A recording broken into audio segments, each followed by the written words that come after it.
Essa é minha avó, parada na janela. Ela não gosta muito de ser filmada ou fotografada, mas aceitou encarar esse desafio. Há algum tempo, eu estava mexendo nas gavetas da cômoda do quarto dela e encontrei um objeto interessante. Eu sei, não deveria ter me intrometido em sua privacidade, mas aconteceu. Esse é o quarto dela, onde eu encontrei o tal do objeto e onde ela dorme há tantos anos com meu avô, Lucídio. Ano que vem, os dois comemoram 60 anos de casamento. Segundo o Google, são bodas de diamante, uma grande festividade.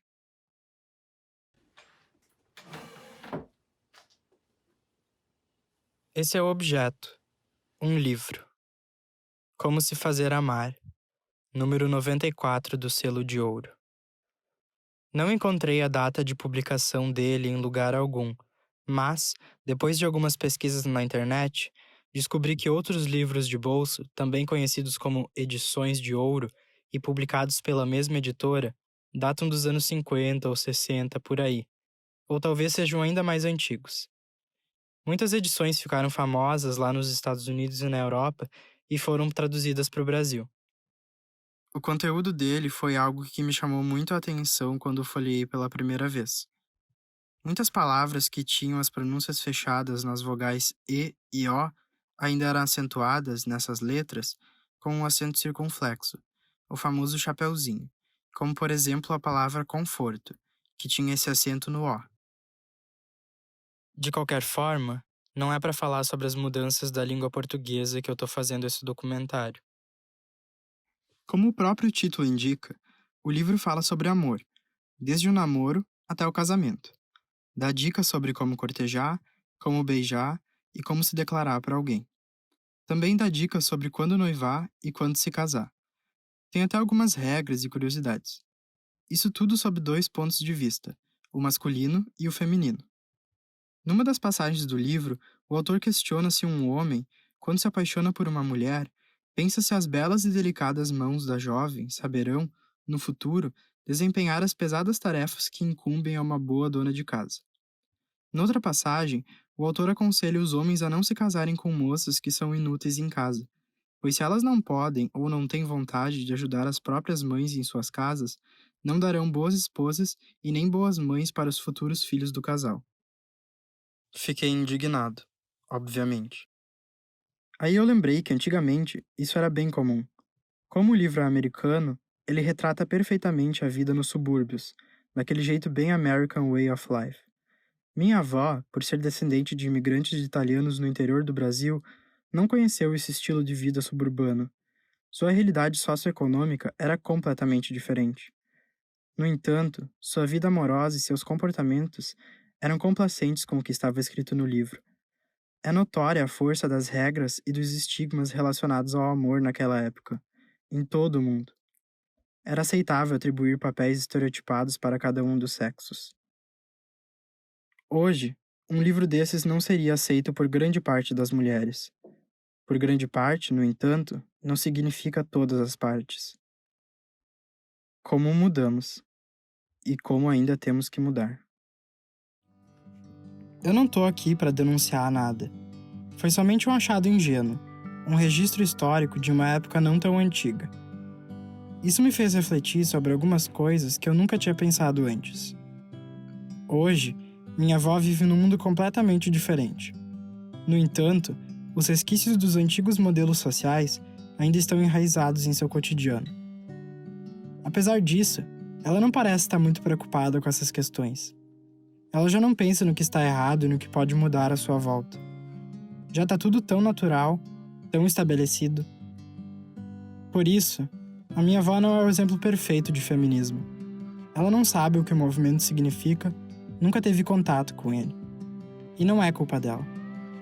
Mesmo assim, decidi envolver essa temática na narrativa porque entendo que muitas mulheres, mesmo não se declarando feministas, não conhecendo a luta e vivendo de acordo com os resquícios de uma sociedade machista, também são incríveis, fortes, corajosas e trabalhadoras. Minha avó é uma dessas mulheres. Elas têm muito o que contar. E eu vou mostrar o porquê somente com coisas que ela faz em seu dia a dia. Bom, primeiramente, ela nunca tá parada. Dentre as tarefas domésticas que ela sempre tá fazendo, destaco a de varrer. Antes, ela só varria as calçadas com vassouras. Agora, ela comprou um soprador de folhas muito eficiente que agiliza o seu trabalho. Meu avô não faz nada dessas coisas, também devido a um problema nos joelhos. Só vai ao mercado, isso quando ela não vai com ele.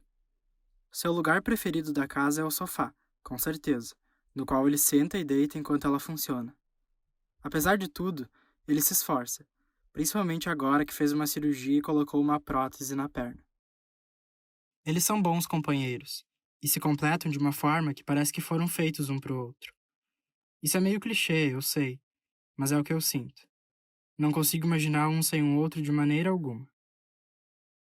Na hora do almoço, o rádio não pode faltar. É essencial tanto para o momento de fazer a comida, quanto para o próprio momento de almoçar. Confesso que eu odeio esse som, mas tudo bem, faz parte.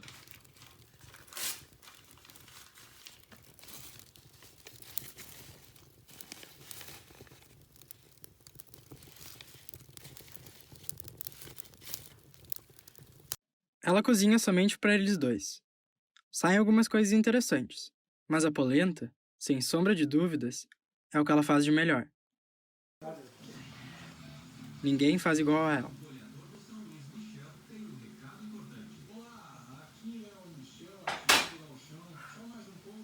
Depois das tarefas domésticas, ela vai para fora. Existem muitas outras responsabilidades numa fazenda do interior. Ela precisa alimentar as galinhas, geralmente com milho. Elas ficam soltas pela propriedade, e para chamá-las, a gente pode colocar o milho numa tigela e balançar.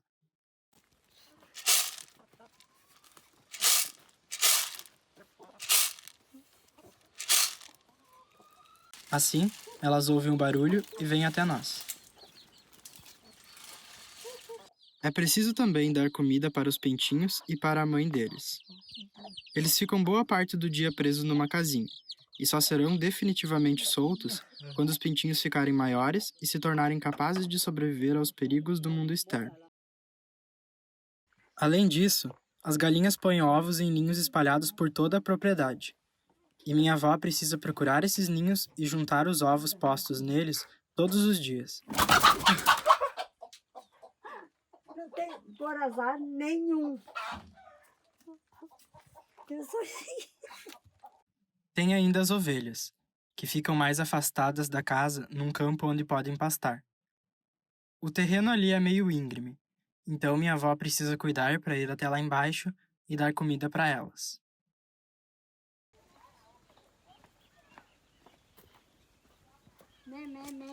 Vem.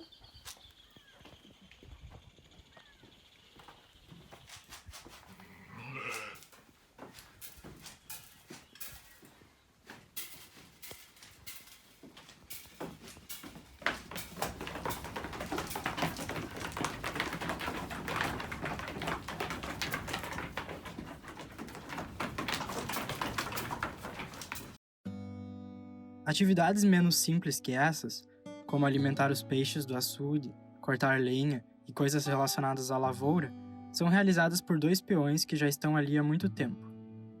Ela não pode fazer tudo, apesar de eu acreditar que ela queira, porque ela não consegue parar um minuto sequer. É incrível a disposição. A maioria dessas coisas ela faz todos os dias, inclusive aos finais de semana, há muitos anos. Não sei de onde ela tira toda a força e a vontade para continuar assim, mas de algum lugar vem, com certeza. Por isso, ela é uma das minhas maiores inspirações, um dos meus maiores exemplos da luta diária que é ser mulher, mesmo nunca tendo se reconhecido como feminista.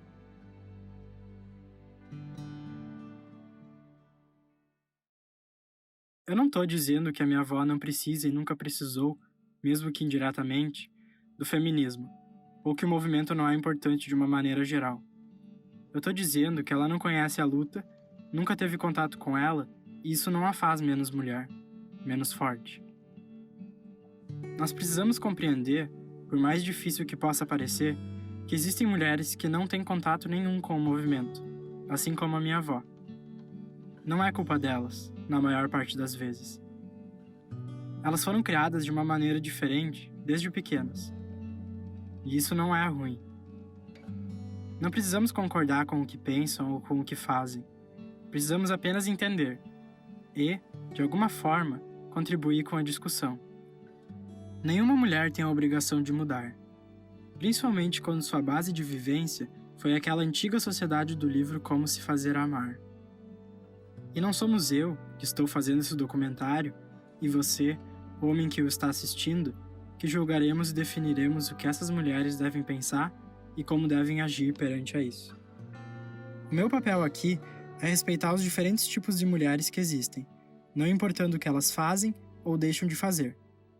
Especialmente a minha avó, Teresa, a qual eu tanto admiro. Não deu.